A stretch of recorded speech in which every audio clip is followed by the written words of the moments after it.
किनारे पे बैठ के तैराकी नहीं आती। आप तालाब को देखते रहो तो आपको तो कूदना पड़ेगा ना उसमें। मैंने ये था कि मैं नेक्स्ट 5 ईयर्स में मैं या तो मैं अफसर बनूंगा और या मैं इस छोड़ के एयरफोर्स और अपना कोई काम करूंगा। हमको ऐसा लगता है कि हम कुछ कर रहे हैं, बट आप बस खाली कोशिश कर रहे होते हो, लेकिन आपके आसपास आपके दोस्त, आपके वेल विशर, वो एनर्जी आपसे कुछ ना कुछ करवा रही रहती है और आपके कोई ना कोई सपोर्ट कर रहा होता है। सक्सेस को हम कहते हैं कि it is a journey, is never a destination. तो बोले जब आपका परिवार ही खुश नहीं रहेगा तो 20-25 लाख किस काम के होंगे। रात की ट्रेन लेके अहमदाबाद पहुंचा, तब तक तो बुरा हाल, 3 दिन हो गए तो कुछ खाया नहीं था। चांस कभी लास्ट नहीं होता। बोले चांस तो चांस ही होता है। दो चीज़ें हैं, दो चीज़ों पे फोकस रहता है, नियत और काबिलियत, राइट। तो काबिलियत मैं बिल्ड करने की कोशिश कर रहा हूँ।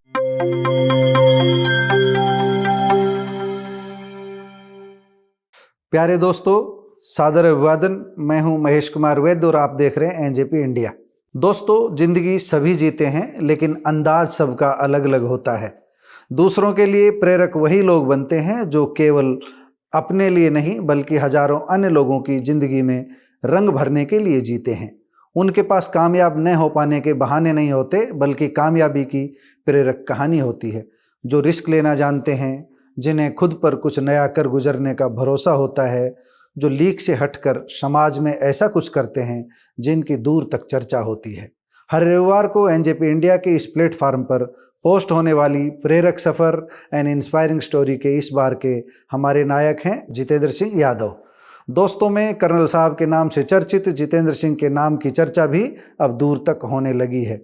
इनके नाम की चर्चा सुनकर ही एनजेपी की टीम भी सेना के इस पूर्व अधिकारी से मिलने, उनसे व उनके परिवार से बात करने उनकी गुरुग्राम स्थित प्रगति कंपनी के ऑफिस में पहुंची। हमें पालावास के सुनील यादव के माध्यम से भी इनके बारे में काफ़ी कुछ जानने को मिला था। इसके बाद ही हम गुरुग्राम पहुंचे थे। प्रेरक सफ़र एंड इंस्पायरिंग स्टोरी की यह 33वीं कड़ी है। मुझे नहीं लगता कि हमें इसमें कुछ अधिक बोलने की ज़रूरत है। लेफ्टिनेंट कर्नल जितेंद्र यादव की कहानी खुद उनकी जुबानी ही सुनेंगे तो और भी अच्छा रहेगा। मैं आपसे कहना चाहूँगा कि आप समय निकालकर कर्नल जितेंद्र यादव का सफ़रनामा पूरी तन्मयता से और शांति से सुनना। उनके विचार सुनकर आपको या आपके बच्चों को निश्चित रूप से कुछ नया करने की प्रेरणा मिलेगी। हर युवा को जितेंद्र सिंह के लेफ्टिनेंट जनरल से लेकर उनके एक कामयाब बिजनेसमैन बनने की, देश की वेयरहाउस मार्केट के बादशाह बनने की और साथ ही उनके बचपन व युवावस्था के संघर्ष की कहानी अवश्य सुननी चाहिए। हमारी साथी कोमल राव ने कर्नल जितेंद्र व उनकी पत्नी मीनाक्षी से और शैली शर्मा ने उनके पुत्र अभय यादव, होने वाली पुत्रवधू उन्नति व बेटी स्निग्धा से बात की। आइए सुनते हैं। कर्नल साहब, सबसे पहले आपका स्वागत है हमारी संडे स्टोरी में। Thank you ji, thank you Komal. और मैं महेश जी का भी धन्यवाद देता हूँ कि उन्होंने अपना समय निकाला और वो इधर आए मेरे बारे में बात करने के लिए। तो मैं उनका भी धन्यवाद करता हूँ, शैली का भी धन्यवाद करता हूँ। थैंक यू जी। हम आपकी स्टोरी आपसे ही सुनना चाहेंगे। एक साधारण परिवार से थे आप, पिताजी आपके किसान थे, वहाँ से कैसे आपका एयरफोर्स में जाना हुआ, फिर एनडीए में जाना हुआ और अब आप इतने बड़े बिजनेसमैन हैं। अपनी स्टोरी खुद ही बताइए। कोमल, मेरा पैदाइश मेरे पालावास गांव में हुई है। परिवार किसान था, फार्मर थे, अच्छे ठीक ठाक उनकी ज़मीन जायदाद थी। लेकिन उस समय जिस दौर में हम पैदा हुए थे, 70 में 80 में का दौर था, उस समय किसानी में इतना ज़्यादा कोई फाइनेंशियल स्ट्रेंथ नहीं होती थी, मतलब पैसा नहीं होता था, ज़मीनें ठीक ठाक थी। तो फादर ने अपनी औकात से बाहर हमको शिक्षा देने की कोशिश की। मेरी पहली बचपन 5th 6th 7 तक मैं रेवाड़ी में शिशुशाला स्कूल में इंग्लिश मीडियम में पढ़ा। लेकिन बाद में थोड़ा सा आर्थिक स्थिति इतनी अच्छी नहीं रही, तो मुझे गांव गवर्नमेंट हाई स्कूल पालावास से मैंने 10th की। मैंने स्कूल को टॉप किया था 10th के अंदर।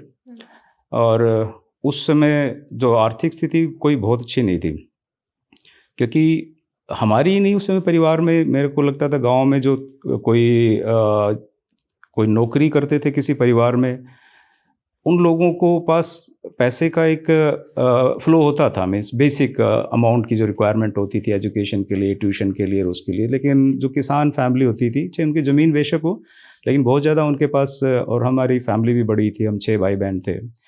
तो जब मैंने 10वीं की तो उसी समय ही मेरे को लगा कि अभी शायद मैं आगे फर्दर एजुकेशन ना लेके मुझे नौकरी की तलाश करनी चाहिए। पहले तो मुझे अपने आप को फाइनेंशियली इंडिपेंडेंट करना चाहिए और बाद में मैं अपनी पढ़ाई को कंटिन्यू कर लूँगा। 10वीं के बाद मैंने KLP कॉलेज में एडमिशन ले लिया था। उस समय नॉन मेडिकल में प्री इंजीनियरिंग बोलते थे उस समय, आजकल 10+2 होती है, उस समय प्री इंजीनियरिंग बोलते थे। प्री इंजीनियरिंग के बाद मैंने 3-4 एग्ज़ाम दिए थे। एक मैंने YMC का था, एक TIT भिवानी का था, एक मैंने एयरफोर्स का दिया था।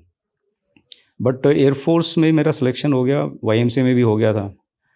मैंने फादर से बात की तो वास्तव में उस समय ऐसा नहीं था कि, क्योंकि मैं जब KLP कॉलेज में पढ़ रहा था तो उस समय भी थोड़ा सा फ़ीस वगैरह की दिक्कत हो जाती थी, ट्यूशन फ़ीस की दिक्कत हो जाती थी। तो मुझे लगा कि अभी इनके ऊपर वो, क्योंकि इन्होंने मेरे छोटे भाई हैं और मेरी बड़ी बहनें भी उस समय पढ़ रही थी, तो मेरे को ये लगा कि अब मैं इनके लिए कुछ सहारा बनूँ, इनके ऊपर एक आर्थिक बोझ ना हो मेरी वजह से। तो मैंने एयरफोर्स को ही फिर चूज़ किया कि मैं एयरफोर्स ज्वाइन कर लेता हूँ।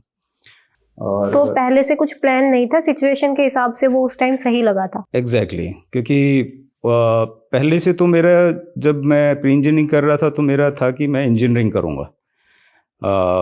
एयरफोर्स में नौकरी करने का कोई विचार नहीं था।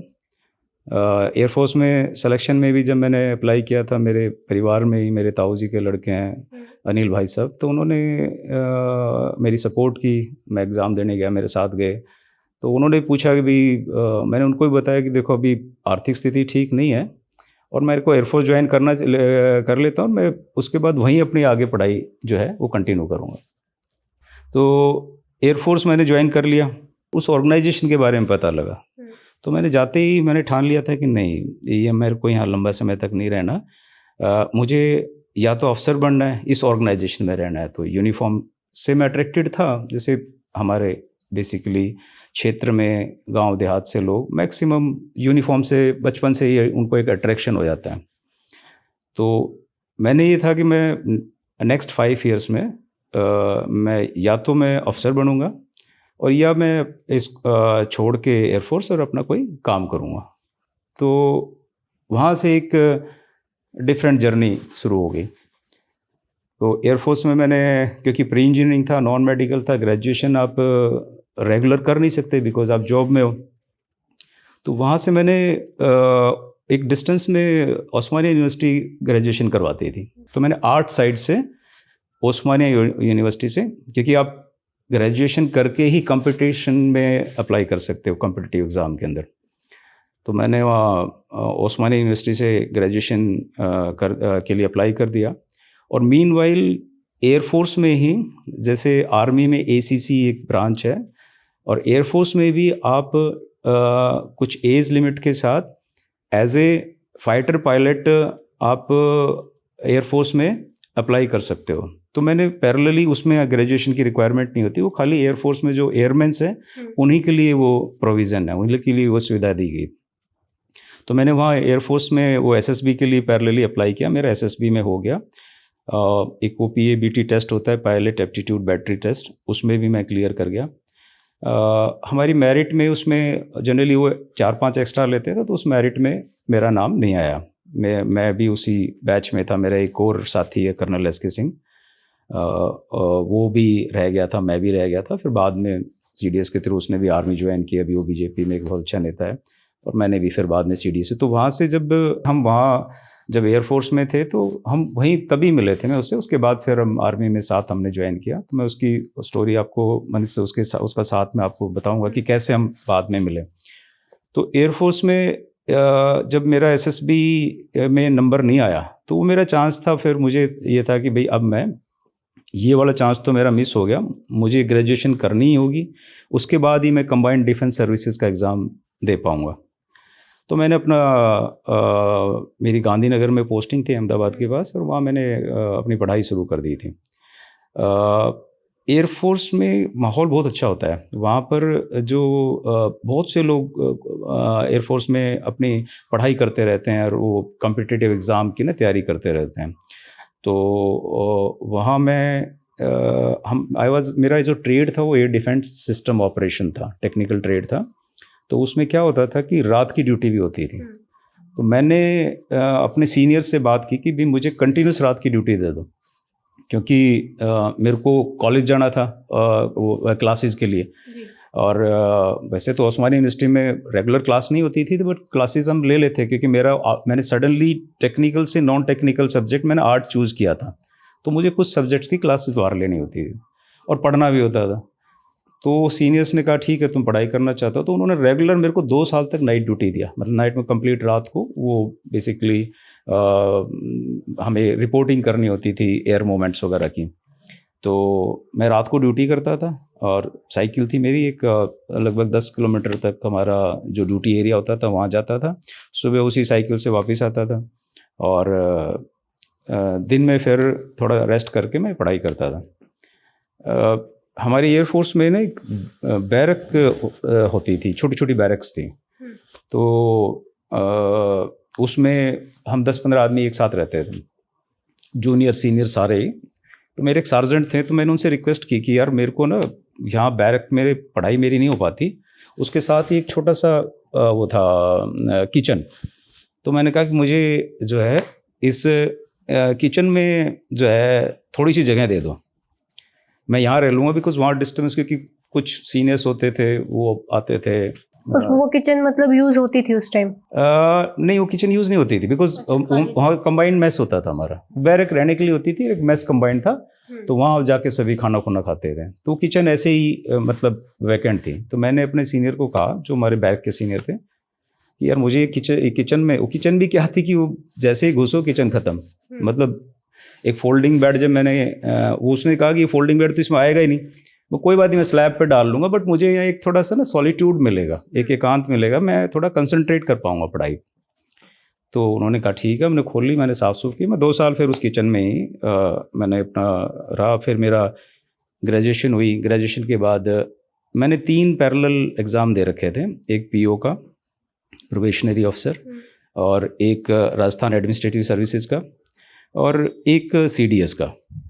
तो ये तीनों एग्ज़ाम, और मेरा ग्रेजुएशन जब हो गई थी उसी समय ही जो मेरे ग्रेजुएशन के, मैंने पोस्ट ग्रेजुएशन एमए इंग्लिश में वहीं गुजरात यूनिवर्सिटी में एडमिशन भी ले लिया था, क्योंकि दिन में फिर मैं वहाँ जाने लग गया था। तीनों एग्ज़ाम में मेरा सीडीएस क्लियर हो गया, फर्स्ट अटैम्प्ट में ही मेरा सीडीएस क्लियर हो गया। और मेरा उस समय सीडीएस जब मेरा क्लियर हुआ, तो उसके लिए उसी समय का एक बड़ा रोचक किस्सा है, मैं आपको बताना चाहूँगा।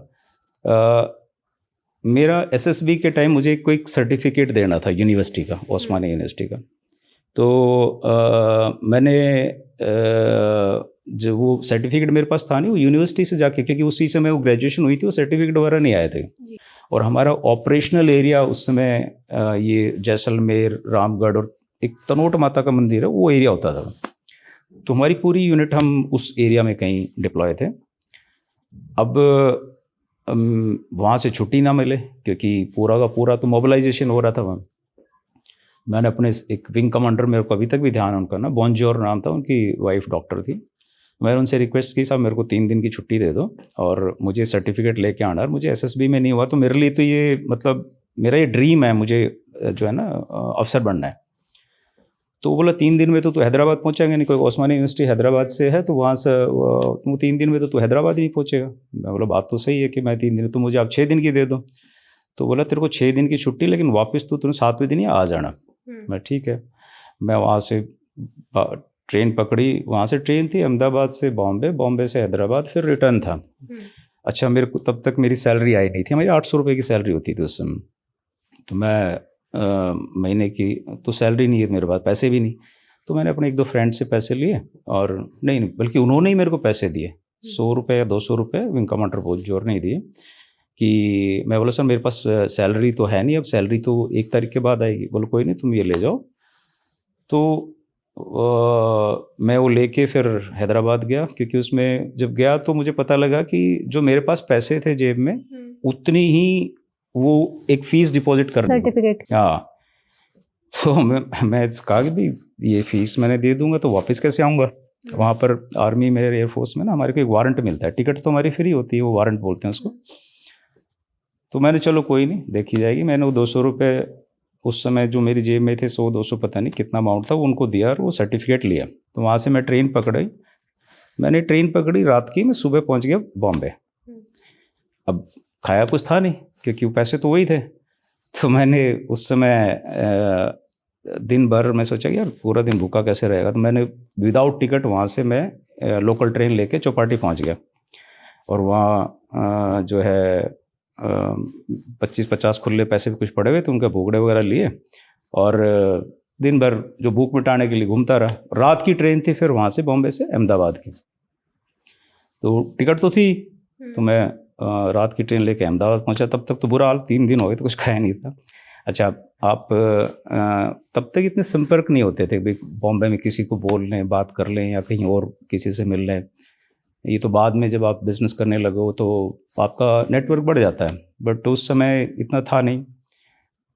तो अहमदाबाद तक तो मेरी हालत पतली हो गई थी। फिर वहाँ एक अहमदाबाद से बाहर निकल के बस स्टैंड है, वो मैं गया भाई गांधीनगर की बस में। मेरे को उसको कंडक्टर को बोला मेरे पास पैसे नहीं है, बट वो हमारे तो वहाँ रोकेगा गेट के ऊपर, मैं जाऊँगा अंदर से, एयरफोर्स पुलिस का गार्ड रूम होता है, वहाँ से तेरे को पैसे ला के दे दूँगा। तो बोला ठीक है बैठ जाओ। तो मतलब बिना टिकट में कई जगह सफ़र कर रहा था और वहाँ पहुँच गया मैं उसमें। और जब मैं अंदर पैसे लेने के लिए गया, मैं तो रुक, मैं अभी आ रहा हूँ, उतने देर में बोले कोई बात नहीं। तो कई बार लाइफ में ना कुछ चीज़ें ऐसे मोड़ आते हैं, कई बार हम सोच रहे हैं कि भाई हम कर रहे हैं, लेकिन बट वो खुद से हो रही होती है। बट कुछ ना कुछ करवा रहे, कोई ना कोई करवा रहा होता है, क्योंकि आप उस तरफ डायरेक्शन में जा रहे होते हो, कोशिश कर रहे हो।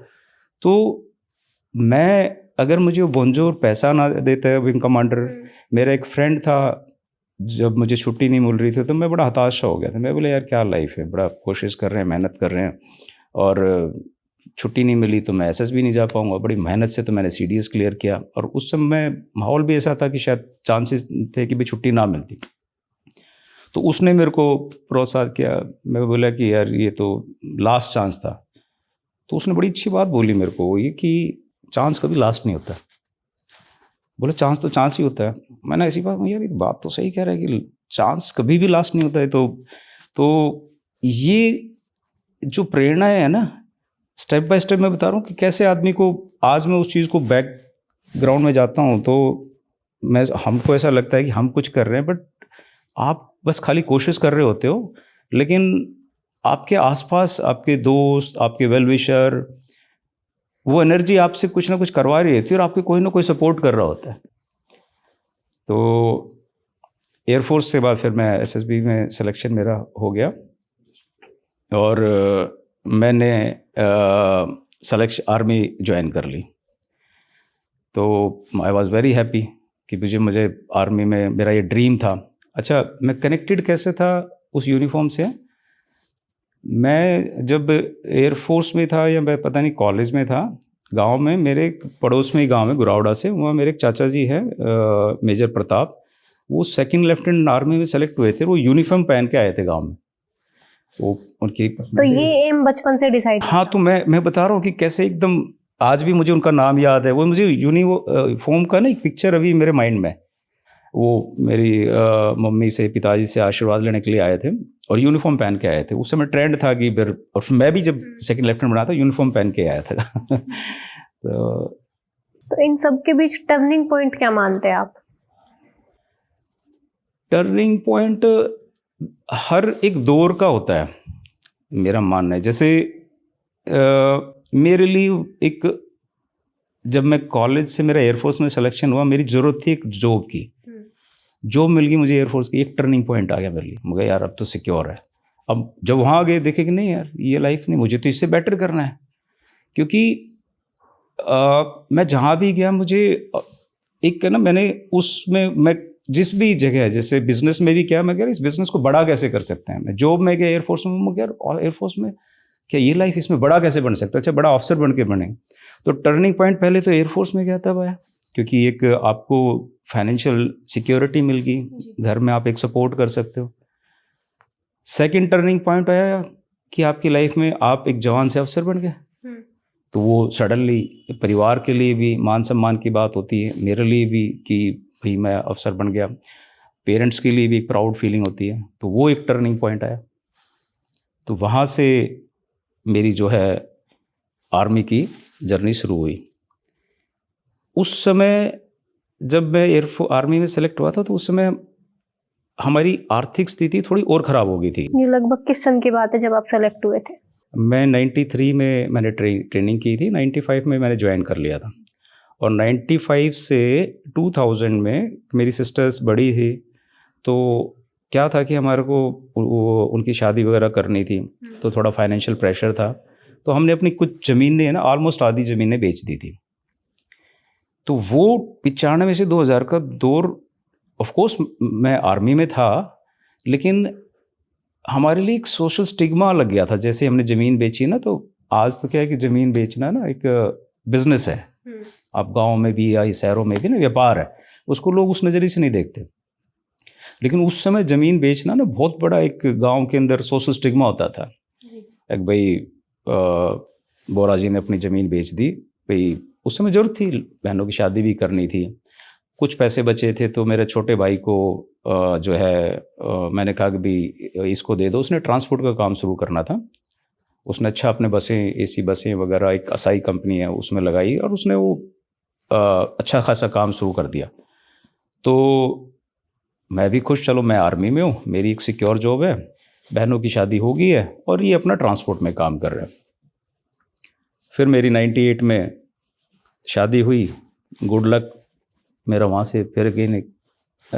मैं मीनाक्षी लाइफ में आई, तो मीनाक्षी के आने से पहले ही जब मेरा एक वो था आर्मी में काम करते करते ना कि भाई मैं कुछ ना कुछ अपनी फाइनेंशियल स्थिति को ज़रूर मजबूत रखूँगा, बिकॉज एयरफोर्स में था, उससे बेटर आर्मी में हुआ, और आर्मी की तनख्वाह के ऊपर मैं डिपेंडेंसी नहीं करूँगा, कुछ ना कुछ काम करता रहूँगा। और उसमें क्या था कि मेरे आसपास मेरे दोस्तों से मैं बहुत कोई ज़्यादा इंटेलिजेंट नहीं हूँ, मेरी सीखने की हमेशा इच्छा शक्ति रहती है। मेरे को कुछ भी चीज़ में किसी के भी संपर्क में आता हूँ तो उससे कुछ ना कुछ सीखने की कोशिश करता हूँ। मेरे यार दोस्त उस समय बिजनेस करते थे, तो ड्यूरिंग आर्मी मैंने कहा कि भाई आर्मी में रेगुलर काम तो कुछ कर नहीं सकते, तो मैंने रेवाड़ी मेरे फ्रेंड है नवीन गोयल, तो मैं जब भी छुट्टी आता था तो वो उस समय शेयर परचेज करते थे, शेयर का काम, तो मैं नवीन से पूछता था, यार ये क्या काम होता है, तुम सुबह सुबह बताते हो कि आज मैंने 10,000 लगाया, शाम को बोलते हो 20,000। तो वो उस समय ऑनलाइन ट्रेडिंग बड़ा नया सा ट्रेंड था कंप्यूटर पर बैठ के, तो मैं उसके संपर्क में आके उसने बोला कि ये ले ले। उसका एक फ्रेंड विनय गोयल था, वो करता था, तो मैंने 2-4 शेयर, मुझे आज भी ध्यान है, हैंकल स्पीक, रिलायंस इंडस्ट्रीज़, तो वो मैंने शेयर, जो भी मेरी बचत थी, शादी से पहले की बात कर रहा हूँ मैं, ये 95 और 2000 के बीच में मैंने ड्यूरिंग आर्मी अपना, क्योंकि आर्मी में रहते हो या तो आप रियल एस्टेट में इन्वेस्ट करो या इस तरह के, बिकॉज आप रेगुलर काम कर नहीं सकते, शेयर का तो आप ऑनलाइन किसी परचेज कर सकते हो, तो वो मैंने काम करना शुरू किया और मेरा उसमें अच्छा रिटर्न आया। पता नहीं उस समय ये हालत थी कि एक जो दौर था वो केतन पारिक या हर्षद मेहता का, मुझे एग्जैक्टली ध्यान नहीं आया, सडनली जैसे आप 10 रुपये लगाया तो आप 100 रुपये हो गए, तो मेरे पास वो कॉर्पस फंड का, उसमें तो बट लॉस का भी रिस्क काफी। हाँ, मैं इसके ऊपर भी, जैसे मैं बता नहीं, बड़ा रोचक किस्सा है।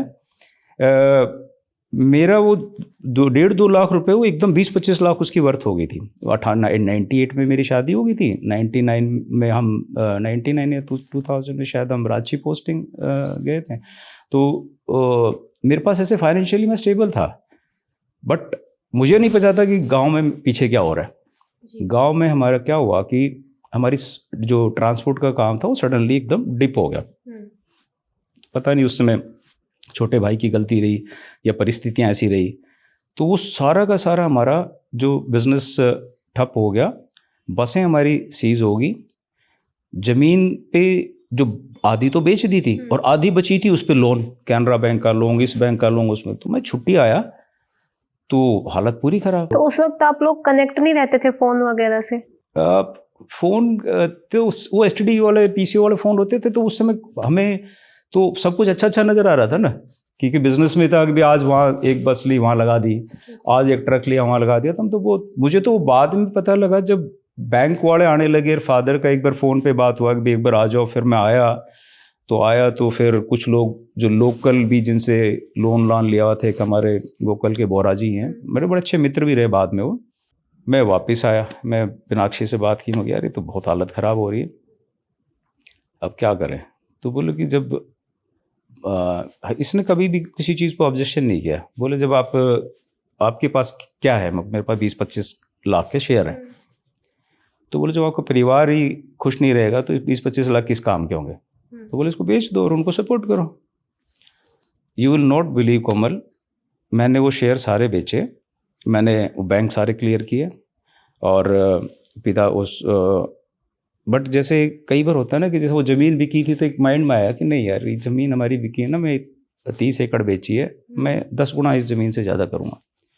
और वो आज मैंने किया अभी, वो उस समय माइंड में वो कुछ आ गया था। जो मैंने शेयर बेचे थे वो 10 दिन के अंदर उन शेयर की वैल्यू 0 हो गई, क्योंकि उसी समय वो हर्षद मेहता का और केतन पारिक का ना वो हुआ था, कुछ स्कैम हुआ था और सारी शेयर मार्केट बुरी तरह क्रैश हो गई।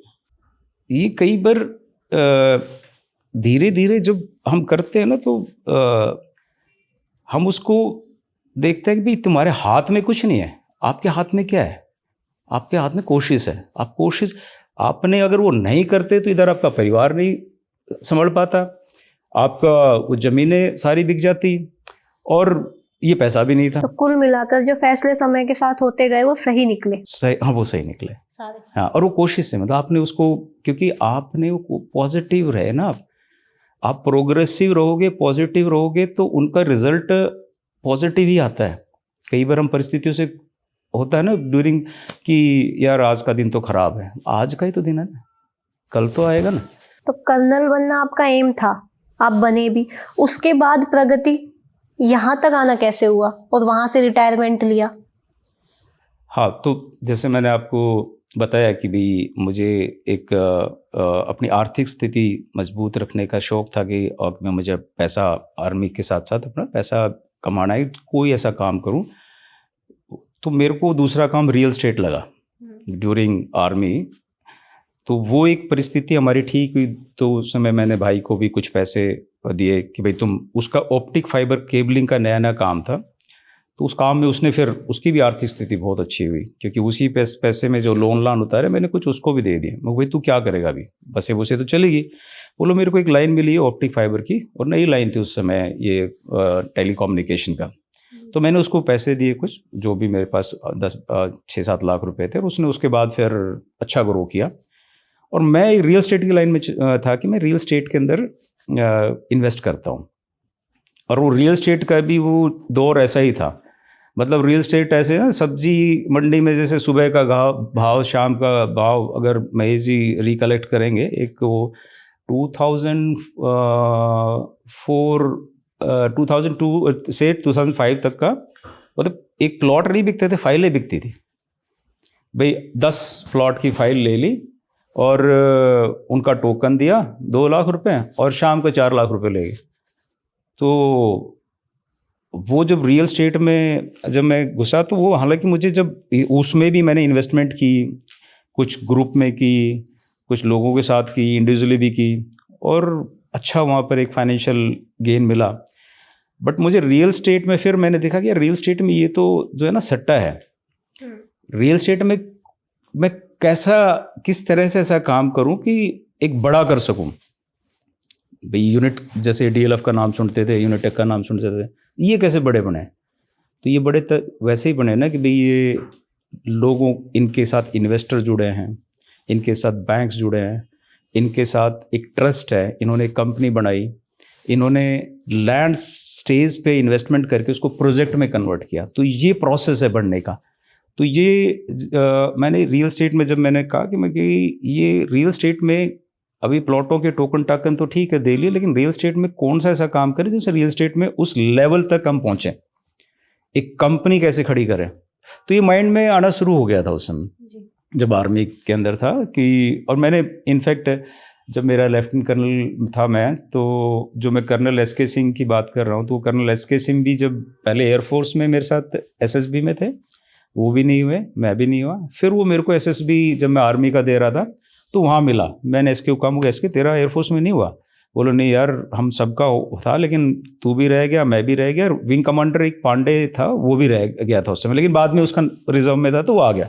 वो अभी पहले ट्रांसपोर्ट जहाज उड़ाता था एयरफोर्स का, अभी कमर्शियल पायलट है। तो वो मेरे को आर्मी में मिला, एसएसबी में। मुझे चलो यार अब तो ये तो हम कर लेंगे, हमने एसएसबी पहले ही कर रखा है, तो वो भी क्वालिफाई कर गया, मैं भी, और मैं उसको भी सेम ही हम कोर में हमने आर्मी में रहे। तो आर्मी में जब मैं करते हुए मुझे लगा कि अगर कंपनी खड़ी करनी है, काम करना है, बिजनेस करना है, तो आर्मी को एक 20-25 साल की नौकरी होगी थी मेरी उस समय, 20-22 साल की, वो आर्मी छोड़ देते हैं। तो बैक ऑफ द माइंड हमेशा फाइनेंशियल स्टेटस मजबूत करने का इरादा था आपका? यस, ये मेरा ये था कि भाई एक जॉब सिक्योरिटी की फीलिंग तो थी कि भाई वहाँ जॉब जब मैं आर्मी छोड़ना चाह रहा था, मैं अपने कमांडिंग अफसर को बोला कि भाई मैं आर्मी छोड़ना चाह रहा हूँ, तो वो कहता है तू पागल है क्या, अभी तेरी लेफ्टिनेंट कर्नल है, अभी तेरे बच्चे छोटे छोटे हैं, तेरे पास बैकअप क्या है फाइनेंस का। मैं बोला ऐसा कोई अभी रेगुलर तो नहीं है, बट आई नो कि भाई मैंने रियल एस्टेट में कुछ इन्वेस्टमेंट की है, मेरा ठीक ठाक उसके अंदर रिटर्न आ रहा है, बट मैं एक्चुअल कोर बिजनेस तभी कर पाऊंगा जब मैं 2 नाव में पैर नहीं रख सकता। रियल एस्टेट में इन्वेस्टमेंट तो ठीक है, आप कोई भी जॉब कर रहे हो, आपने एक प्लॉट लिया बेच दिया, एक ज़मीन ली बेच दी, तो वो तो हम कर ही रहे थे, लोग अच्छे जुड़ते चले गए, हमारा एक इन्वेस्टर्स का ग्रुप बन गया, 2 की जगह 4, 4 की 10, बट वो ट्रस्ट तो बिल्ड कर ली, लोग भी हमारे साथ जुड़ गए, लेकिन कोर बिजनेस तब तक नहीं कर पाओगे जब तक कि आप उस बिजनेस में फुल फ्लेज नहीं आओगे। तो वहाँ से मेरे को फिर माइंड में आने लग गया कि नहीं यार आर्मी छोड़ देनी चाहिए। तो ऐसे ही वो फ्रेंड मेरा एसके थिंग, वो बोला यार आर्मी तो मैं भी छोड़ना चाह रहा हूँ, क्या करेगा? बोला मुझे पॉलिटिक्स करनी है। तो हमने दोनों ने एक साथ पेपर पुटअप किए, और हमारा वैसे रिकॉर्ड अच्छा था, क्योंकि नेक्स्ट ईयर हमारा फुल कर्नल का प्रमोशन था, और मुझे ये था कि प्रमोशन आ गया तो फिर 2 साल तो मैंडेटरी आ ही रही, और फिर वो जो गाजर लटकती रहती है, फिर अगला प्रमोशन अगला। मैं बोला नहीं, फिर मुझे लगता है कि छोड़ना मुश्किल होगा, अभी मेरे पास क्या है 40 साल की मेरी उम्र है और कुछ नहीं होता, अभी तो बहुत टाइम बचा है काम करने के लिए। तो मेरा जब एप्लीकेशन आर्मी हेडक्वार्टर में गई, उसकी भी पैरेलल गई, तो उसने विड्रॉ कर ली। तो मेरे से उसने फ़ोन किया कि जितेंद्र यार मैं विड्रॉ कर रहा हूँ। मैं क्यों? बोले यार मुझे ऐसा लग रहा है, और तू भी कर ले, क्योंकि फुल कर्नल तो हम बन ही जाएंगे। तो मैं बोला तेरा क्या? बोले नहीं मुझे थोड़ा सा एक ड्रीम है, एक फुल कर्नल बनूँ। मैं बोला देख तेरा ड्रीम है तो फिर तू बिल्कुल उसको विड्रॉ कर ले, बट मुझे एज सच मेरा एक ड्रीम था कि मैं यूनिफॉर्म पहनूँ और अफसर बनूँ। बाकी तो ठीक है कि भाई वो चलता रहेगा, बट मेरा है कि मैं छोड़ूंगा ही और मेरे को बाहर काम करना है। हालांकि वो छोड़ने में भी हमारी एक एमएस ब्रांच होती है, उसमें मेरी एप्लीकेशन गई, वो फिर वापस आई, फिर गई, फिर वो उसमें मेरा प्रोसेस में 2-3 साल लग गए। उसी दौरान मेरी पोस्टिंग ले के बाद मेरठ आए, नहीं बाद में ले गए, तो मेरी मेरठ पोस्टिंग आ गई थी। कुपवाड़ा के बाद मैं मेरठ आ गया था। मैं मैक्सिमम मेरी 15 साल की सर्विस में उस समय 7-8 साल में J&K में ऑपरेशनल एरिया में ही रहा था। तो मैं जब मेरठ आया तो मेरे CEO थे, मैंने उनसे रिक्वेस्ट की कि सर मैंने पेपर पुटअप किया मैं, और मुझे आप एक 4 बजे के बाद मत बुलाना, क्योंकि मैं अपना खुद का काम इस्टेब्लिश करना चाह रहा हूँ। तो आर्मी में इस तरह की सपोर्ट होती है कि भाई ठीक आर्मी इसने वॉलंटरी रिटायरमेंट ले रहा है और इसको सपोर्ट देनी चाहिए। आर्मी इस तरह के एजुकेशन इंस्टीट्यूट्स भी हैं जहाँ पर आप 1-2 साल IIM के अंदर भी मैंने अप्लाई किया था, आप स्टडी भी कर सकते हो। तो उन्होंने मेरे को कहा कि ठीक है तू 6 बजे PT में आ जाना, दिन में ऑफिस में आ जाना, और 4 बजे के बाद तेरे को नहीं बुलाएंगे। तो 2 साल मैं मेरठ में था कोमल, और मैं वहाँ से अपनी गाड़ी लेके निकलता था, और मैंने यहाँ हमारा ऑफिस होता था हाईवे पे। उसी दौरान मेरे गांव से, मेरे परिवार से चाचा जी सुनील महेश जी जिनका डिस्कस कर रहे हैं, तो वो बड़ा उनका लैंड के अंदर बहुत अच्छी पकड़ है, और बहुत ही सुलझे हुए, बहुत ही साफ छवि के इंसान है वो, और लैंड की नॉलेज बहुत है। तो मैं यहाँ के उसकी बिजनेस की बेस बिल्डिंग कर रहा था, लैंड वगैरह में मेरा इंटरेस्ट रहता था, और मैं जब भी कोई करता था मेरे को उसकी इन्फॉर्मेशन था कि मैं ये काम करना चाह रहा हूँ, तो मुझे रियल एस्टेट की कंप्लीट इकोसिस्टम समझ में आना चाहिए। सीखने की इच्छा शक्ति की वजह से मैं उन चीज़ों से जुड़ता चला गया कि मैं अपना कंपनी कैसे खड़ा करूँ। तो 2010 में मेरे को मेरा वॉलंटरी रिटायरमेंट आ गया था। उसी समय मैंने प्रगति रियल्टी के नाम से एक कंसल्टेंसी कंपनी स्टार्ट की, और 6-7 आदमी, मेरे ख्याल से हम अपने घर जो हमने बनाया था उसके नीचे ग्राउंड फ्लोर में हमने उसका ऑफिस किया था। और पहले मेरी एक इंटरनेशनल जो डील हुई थी वो नाइट फ्रैंक एक कंपनी है, वो आईपीसी कंपनी है, उनके साथ एक सोमार उनका ये हमदर्द वालों का एक प्रोजेक्ट था, उसकी डील हुई। अच्छा, फिर एक मैं मिशेलिन टायर की हुई। तो वहाँ से फिर लैंड की ट्रेडिंग का मेरा एक इंटरेस्ट हुआ। और जब मैं इसी ट्रेडिंग के दौरान, मेरे एक फ्रेंड हैं मनोज गौड़, वो आए कि भाई आपकी लैंड में पकड़ है, मेरे पास वेयर हाउस का एक क्लाइंट है DHL ब्लू डार्ट कंपनी, आप क्या लैंड और ये CLU कंप्लायंस करके ना प्रोजेक्ट बना के देना है।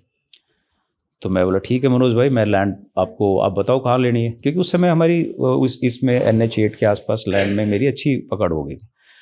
तो मैंने उनको लैंड बताई, वो लैंड कंपनी वालों को पसंद आ गई। और वो पहला 2007 का फर्स्ट बिल्ड टू सूट बोलते हैं पहले, अभी तो अमेज़ॉन के, वॉलमार्ट के, इनके काफ़ी build to suit warehouse बनने लगे। तो वो पहला build to suit warehouse था इस एरिया का। अदरवाइज NOC में ही बनाते थे, CLU जिसमें मैंने ली थी।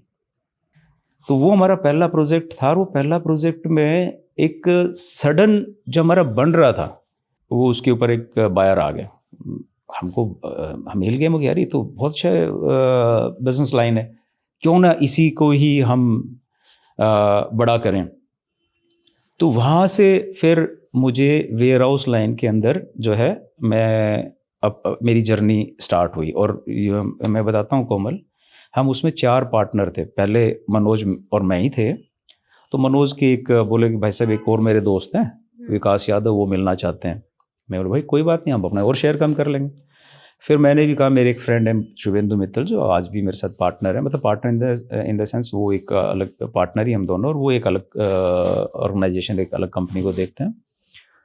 तो मैं बोला इनको भी, शुभेंदु भाई का भी इंटरेस्ट है। तो हम 4 लोग उसमें पार्टनर थे। आज की डेट में वेयर हाउस इंडस्ट्री में चारों का इंडिया लेवल पे अलग अलग काम है, अलग अलग कंपनी, और उसी मतलब बड़ा काम है। विकास भी आज वेयर हाउस इंडस्ट्री में बहुत बड़ा काम कर रहा है। मनोज गौड़ जी का भी, उनका एयरपोर्ट के पास ऑफिस है, हम जॉइंटली भी करते हैं और खुद इंडिविजुअली भी करते हैं। शुभेंदु मित्तल जो अभी नीचे ही बैठे हुए हैं, उनका वेयर हाउस इंडस्ट्री के अंदर आज की डेट में 1500 करोड़ के काम है, रिलायंस के, अदानी के और कई कंपनियों के, एक आश्रम मित्तल के, वॉलमार्ट के, अमेज़ॉन के। और हमारा उस जर्नी से एक छोटे से वेयर हाउस से स्टार्ट हुई थी। आज की डेट में हमने फिर उसको, पहले एक फर्म थी, उसके बाद उसको प्राइवेट लिमिटेड कंपनी के अंदर उसको फॉर्म किया, और अच्छे लोग जुड़ते चले गए। फिर उसको प्राइवेट लिमिटेड कंपनी के साथ हमारे पास फॉरेन फंडिंग हुई मॉर्गन स्टैनली की, तो एक अलग लेवल गया। फर्स्ट सीरीज़ फंड जिसको हम बोलते हैं, उस 600 करोड़ का प्रोजेक्ट हमने फिर वो बेचा था। फिर हमारी कंपनी, हमने उसी कंपनी को डाइवर्सिफाई करके कंस्ट्रक्शन की एक अलग कंपनी, डेवलपमेंट की एक अलग कंपनी, और एक मैंने सिक्योरिटी कंपनी भी स्टार्ट की थी जब मैंने उसी से फौज छोड़ी थी। तो वो भी अभी भी चल रही है वो कंपनी। तो ऐसे 4-5 कंपनियां हमने, और सब इंडिविजुअली कंपनी। फिर हमारी सेकंड सीरीज ऑफ फंड आया अभी 2000 करोड़ का जो आया था। तो ये फंड आने से आज की डेट में हम इंडिया के अंदर टॉप 5 वेयर हाउस डेवलपर में आते हैं। ये फंड नया जब से आया है, ये 2000 करोड़ के 200 मिलियन की कमिटमेंट जो फंड आई है। और हमारे, यू विल बी सरप्राइज, जो हमारे कंपटीटर है डोमेस्टिक वेयर हाउस डेवलपर, जो हम खाली वेयर हाउस का ही काम कर रहे हैं, वो हम ही हैं। हम फर्स्ट, हाँ वो। अदरवाइज जो बाकी हैं, जैसे हीरानंदानी ग्रुप है या इंडोस और कोई ग्रुप है, वो रियल एस्टेट में अदर सेगमेंट में भी है। रोल मॉडल कौन रहा है आपका बिजनेस में?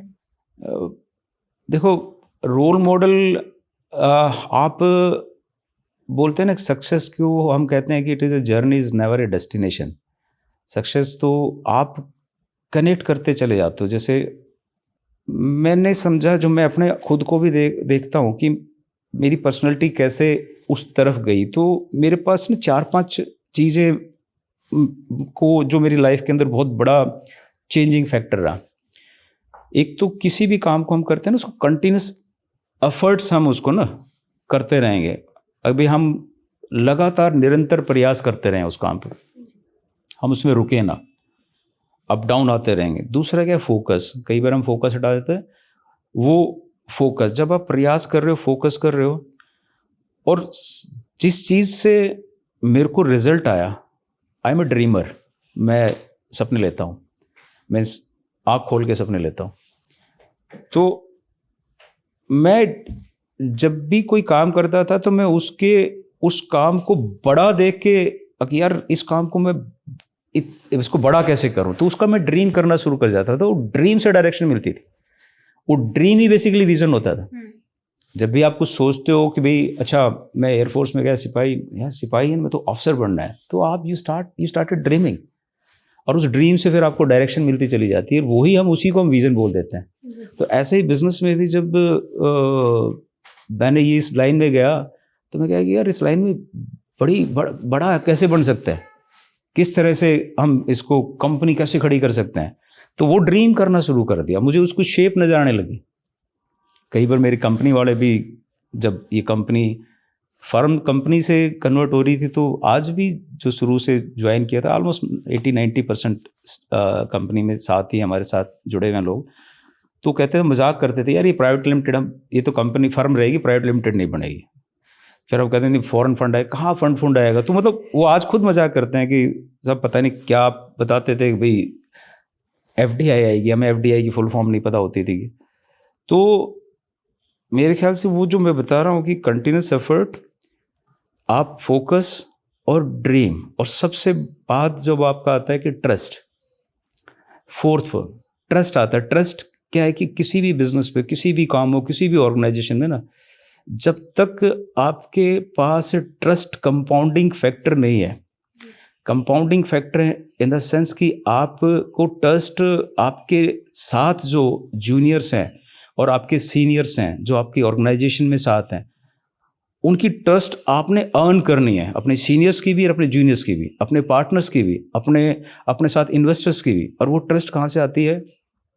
वो आपकी नीयत और काबिलियत से आती है, आपकी इंटीग्रिटी एंड आपकी कैपेबिलिटी से आती है। एंड लास्ट जो मुझे लगता है कि जो मुझे मिला वो देने से मिला, कि आप की नीयत में देना रहेगा ना, क्योंकि आपको लगता है कि आप दे रहे हो, वो आपकी मिथ है, आप नहीं दे रहे हो। जैसे मैंने बताया कि वो एक है ना कि करता है तू कन्हैया, मेरा नाम हो रहा है, तो करने वाला तो कोई और है, नाम बस वो हमको उस समय थोड़ा सा वो लगता है कि भाई शायद मैं ही कर रहा हूँ।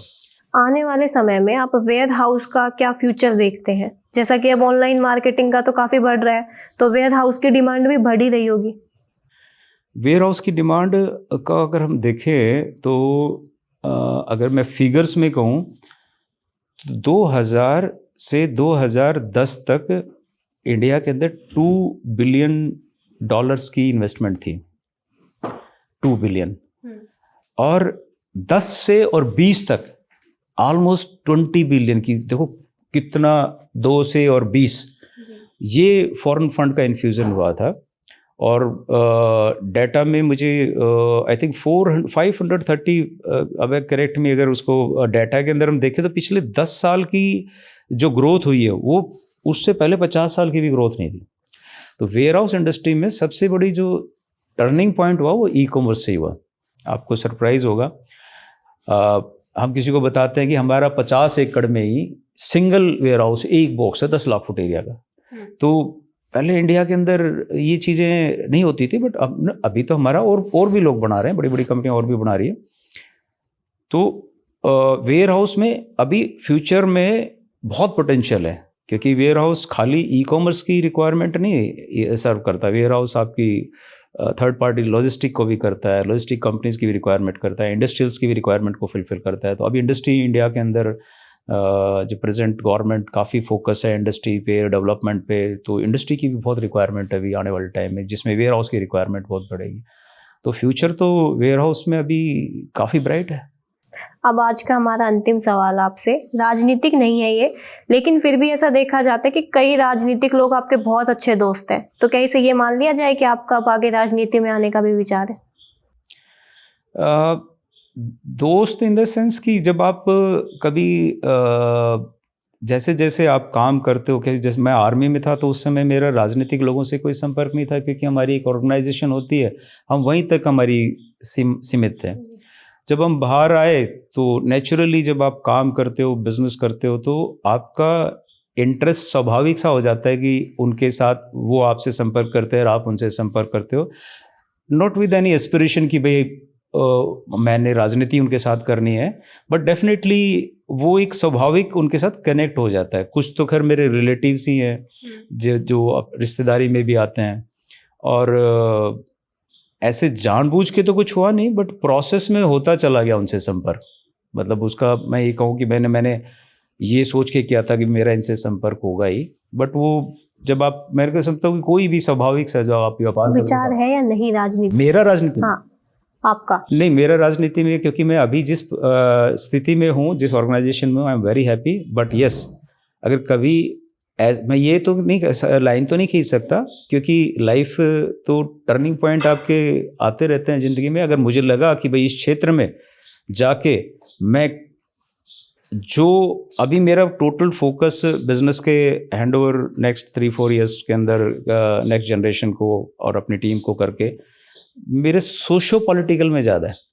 मैं सोशल पॉलिटिकल या सोशल वर्क में ज़्यादा मुझे वहाँ मज़ा आता है, और पॉलिटिक्स में उस तरह का प्लेटफॉर्म मिला कि यस, वहाँ जाके कुछ कर पाऊँगा, मुझे वहाँ से कुछ चाहिए नहीं, बट मुझे ऐसा कि मैं कर पाऊँगा, वहाँ कुछ दे पाऊँगा समाज को, तो डेफिनेटली व्हाई नॉट।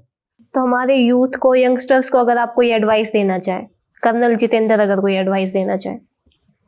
मैं तो सबसे बेस्ट तो यही कहूँगा कि भाई आप लाइफ के अंदर कभी भी ना हताश ना हो। वो बोलते हैं ना भाई, आप किनारे पे बैठ के तैराक के नहीं आती, आप तालाब को देखते रहो, तो आपको तो कूदना पड़ेगा ना उसमें। तो बहुत से लोग इसलिए कोशिश नहीं करते कि वो रहता है कि पता नहीं मेरा होगा कि नहीं। तो मैं यही कहना चाहूँगा कि कंटिन्यूस जिस भी फील्ड में हो, वो प्रयास करते रहे, अपना फोकस नहीं हटाएं, बड़ा सोचे, ट्रस्ट बिल्ड करें, और सारथी बनने की कोशिश करें, किसी का स्वार्थी ना बने। आप बस अपना एक्सपीरियंस बताइए सर के साथ। शादी हुई थी लेफ्टिनेंट से, अब बिजनेसमैन की वाइफ है। हाँ जी, इसमें तो काफ़ी डिफरेंस फील करती हूँ मैं, क्योंकि आर्मी का एक अलग ही एटमॉस्फेयर था। जब मेरी शादी हुई तो एक बिल्कुल ही डिफरेंट माहौल था। इनफैक्ट मैंने तो दोनों ही जो लाइफ को फुल एंजॉय किया है, और आर्मी का एक माहौल इस तरह से डिसिप्लिन एक लाइफ रहती है, वो एक अलग ही। और अब बिजनेस में ऑफ कोर्स एक फ्लेक्सिबिलिटी है, एक डिफरेंट माहौल है। तो सर का जब डिसीजन था वहाँ से रिटायरमेंट लेके यहाँ शिफ्ट होने का, तो आपका क्या रिएक्शन था उस पर? मतलब डर तो होगा अंदर की काफ़ी रिस्क है इसमें। नहीं, मेरा इनफैक्ट इस टाइप का कभी भी नहीं रहा।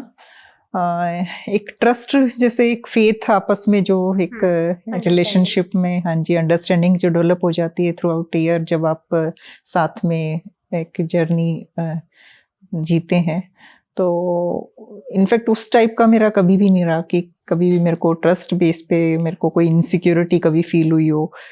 जो भी डिसीजंस रहे लाइफ में, जीतने जो अपने पर्सनल लाइफ में हमेशा लिए हैं, तो मेरा कभी भी उसमें ओपिनियन डिफरेंट नहीं रहा।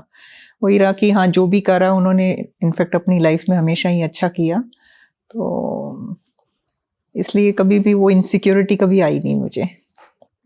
और जो आर्मी का भी छोड़ने का डिसीजन था, उसके बाद में अच्छा ही हुआ है लाइफ में। इनफैक्ट प्रोग्रेसिव रही थ्रू आउट लाइफ हमारी, हर पल को हमने एंजॉय किया। अभय, आप बताइए, स्टडी से सीधा बिजनेस में आना हुआ या बीच में ब्रेक भी हुआ? स्टडीज़ के बीच में एक्चुअली काफ़ी ब्रेक हुए। एंड जैसे अभी पापा से अभी जो आपका इंटरव्यू हुआ है, तो उसमें काफ़ी सारे इंस्टेंसेस मैंने नोटिस करे, जब मैंने सोचा कि हाँ, मैं भी अब, जैसे मैंने 12वीं जब कंप्लीट करी थी, तो 12वीं भी नहीं, 10वीं और 11वीं के अंदर ही मेरा थोड़ा आ गया था कि यार मैं कुछ, ये फाइनेंशियल इंडिपेंडेंस की बात होती रहती थी घर में, तो मेरे को फाइनेंशियली इंडिपेंडेंट मेरे को खुद बनना है। तो करने का फिर वो हो गया कि यार पढ़ाई वढ़ाई तो चलती रहेगी, कुछ और भी सोचते हैं कुछ करने का। जब तक आर्मी में थे तब तक तो ये था कि इंडियन आर्म्ड फोर्सेस को ज्वाइन करके कुछ मतलब एक वो होता है ना देशभक्ति और वो करने का रहता था, लेकिन जैसे ही बिजनेस में शिफ्ट हुए तो फिर मेरा बिजनेस की तरफ माइंड होने लग गया कि मेरे को कुछ अपना एक स्टार्टअप वगैरह क्रिएट करना है, ये करना है, वो करना है। तो 12वीं के बाद मैंने एक्चुअली पापा को जाके बोला कि मैं पढ़ाई आगे कंटिन्यू नहीं करना चाहता। मैं कंफ्यूज था कि मैं जाके सुनूंगा या फिर डांट मारेंगे या फिर क्या बोलेंगे। तो फिर पापा ने लेकिन सिंपली बोला कि अच्छा क्या करना है फिर। तो मैं बोला कि मेरे को ये मैं बिज़नेस का एक आइडिया है, मैं इसको परस्यू करना चाहता हूँ। हाँ, तो ये मतलब एक बात है कि मेरे को जो पापा ने जो स्ट्रगल देखा है अपनी लाइफ में, मेरी अगर उम्र पे जब थे तो उन्होंने जो स्ट्रगल देखा वो मेरा स्ट्रगल नहीं था। मैंने तो जाके बस पूछ लिया मेरे को ये करना है, उन्होंने बोल दिया हाँ कर ले। और उन्होंने actually he was the first investor in that particular project. तो इन्वेस्टर भी मेरे को तभी की तभी मिल गया। तो वो बेनिफिट, चलो उस बेनिफिट था मेरे पास। एंड फिर मैंने आई थिंक 2-3 साल इसमें अपना एक प्रोजेक्ट एस्टैब्लिश करके देन मैं वापस उनके पास गया और उनको बोला कि अब मेरे को पढ़ाई करनी है। आप कनाडा भी गए थे शायद, जितना मेरे को पता है। कनाडा नहीं, ऑस्ट्रेलिया। ऑस्ट्रेलिया गए थे। आप पढ़ाई के सिलसिले में गए थे या बिजनेस के सिलसिले में? पढ़ाई के सिलसिले में। सो मैं उसी टाइम पे मैंने ऑस्ट्रेलिया में, मैंने कनाडा में भी अप्लाई किया था बट कनाडा में एक्सेप्टेंस भी आ गया था। बट देन आई थॉट कि नहीं, Australia would be better. Canada में इतनी सर्दी रहती है तो मैं बोलता हूँ ऑस्ट्रेलिया को जाके एक्सप्लोर करना चाहिए। तो then I applied to RMIT university in Melbourne, got accepted over there, spent 3 years, 3 साल अपनी पढ़ाई कंप्लीट करके वापस आके तब से मैं पूरा फैमिली बिजनेस के अंदर ही इन्वॉल्व हूँ। एंड अपना खुद का एक इन्वेस्टमेंट मैनेजमेंट कंपनी को भी अभी एस्टैब्लिश करने की कोशिश कर रहा हूँ। पॉलिटिक्स में और बिजनेस में हर कोई अपनी पापा की या दादाजी की विरासत को संभालता है, तो इस विरासत को आप संभालेंगे तो इसके लिए आपका क्या रोड मैप आगे के लिए? अभी जैसे मतलब मैं काफ़ी सारे, अब जैसे आज इंटरव्यू में पापा ने बोला कि एक 2 चीज़ें हैं, 2 चीज़ों पे फोकस रहता है, नियत और काबिलियत, राइट।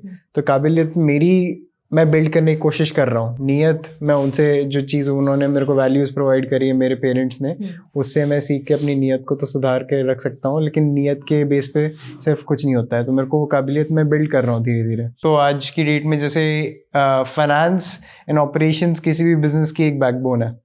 तो आज की डेट में ऑपरेशनल कंट्रोल मेरा इतना नहीं है, लेकिन मैं फाइनेंशियल लिटरेसी अपनी सुधारने की कोशिश कर रहा हूँ और काफ़ी हद तक सुधार चुका हूँ कि मैं एक फाइनेंशियल कंट्रोल कंपनी के ऊपर पहले एस्टैब्लिश कर रहा हूँ, फिर धीरे धीरे ऑपरेशंस की साइड की तरफ जाऊँगा। प्रगति ग्रुप के अलावा आपकी और भी कोई कंपनीज है? प्रगति ग्रुप अपने आप में काफ़ी बड़ा, मतलब इसमें और क्या क्या है इसमें?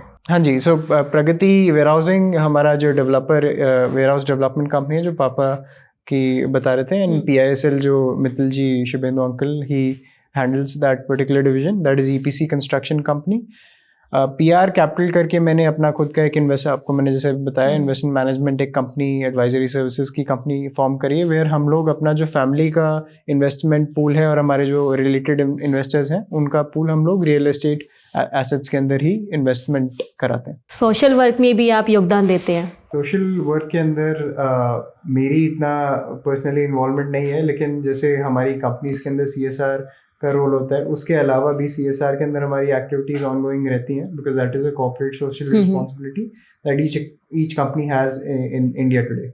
बट अपार्ट फ्रॉम दैट, जैसे पापा पर्सनली भी एवरी ईयर एनुअली 25 से 50 लाख अपना एक अलग से कॉर्पस क्रिएट करके रखते हैं, जिसमें वो गांव के अंदर हमारे विलेज के सराउंडिंग विलेजेस के अंदर एजुकेशन से रिलेटेड और फॉर वेलफेयर रिलेटेड एक्टिविटीज़ वो उनको सोशल वो कॉर्पस वो डिप्लॉय करते हैं हर साल। बिजनेस में अभी आपका क्या इन्वॉल्वमेंट है या आगे क्या इन्वॉल्वमेंट होने वाला है, उसके बारे में बताइए। मैंने क्लिनिकल साइकोलॉजी में MSc की हुई है और अब मैं फाइनेंस एंड अकाउंटिंग में फर्दर अब स्टडी कर रही हूँ। और जैसे पापा हमेशा कहते हैं कि सबको फाइनेंशियल डिपेंडेंट होना चाहिए और फाइनेंशियल लिटरेट होना चाहिए, तो बस उसी की तरफ काम कर रही हूँ। स्निग्धा, पापा से आपको क्या प्रेरणा मिली? पापा की जर्नी काफ़ी इंस्पायरिंग रही है हमारे लिए हमेशा से। And I have done architecture, मैंने आर्किटेक्चर का कोर्स करा, आई एम एन आर्किटेक्ट। तो उनकी जो जर्नी है उसने इस तरीके से इंस्पायर करा मुझे कि कभी भी मतलब मेरे और भैया में डिफरेंस नहीं रहा किसी भी चीज़ को लेके कि कल को तो अब है को तो काम करना है and he has to take like you know he hand over the company to him and he take care of it, but I don't need to push myself so hard, ऐसा कभी था नहीं। पापा ने equally मुझे in fact कहीं ना कहीं ज़्यादा ही मुझे पुश करा उस चीज़ के लिए एंड हमेशा ये स्ट्राइव करा है मैंने भी और उनने भी कोशिश करी है कि मैं अपना future as a financially independent woman देखूं and I should not be dependent. I am married now, I just got recently married, but he never wanted me to be dependent on anybody for my financial support and growth. तो उसी वजह से I pursued architecture and I am now working with the company, so we have a design firm called Coscape designs, which I am a part of now, and I do plan to manage that first and get into the construction side of the business, which is PISL. तो उनकी journey ने इसी तरीके से inspire किया है मुझे कि कभी भी मतलब फ्री नहीं रहना, सेल्फ डिपेंडेंट हो, हाँ सेल्फ डिपेंडेंट रहना है हमें। सो या अब अपना नाम बताइए और कंपनी में क्या पोस्ट है उसका। मेरा नाम रामधन यादव है, मैं अकाउंट हेड हूँ कंपनी में। और कब से जुड़े हुए हैं? मैं तो 2011 से हूँ इसमें, 12-13 साल हो गए सब। तो सर के साथ कैसा एक्सपीरियंस रहा आपका जितेंद्र सर के साथ तो मेरा पुराना भी एक्सपीरियंस है, मैं आर्मी में भी साहब के साथ रहा हूँ 2 साल, 99 से 2000 तक साहब के साथ आर्मी में भी था और साहब के साथ बहुत अच्छा एक्सपीरियंस है। मेरा नाम है Pankaj Sood, I am working as a chief financial officer. तो आप कब से जुड़े हुए हैं इस कंपनी से? मैं 2019 ऑनवर्ड जुड़ा हुआ हूँ, तो मेरे को 5 साल हो गए सर के साथ जुड़े हुए। तो एक्सपीरियंस शेयर करिए थोड़ा। सर के साथ क्या प्रेरणा मिली? सर के साथ मेरा एक्सपीरियंस काफ़ी अच्छा रहा।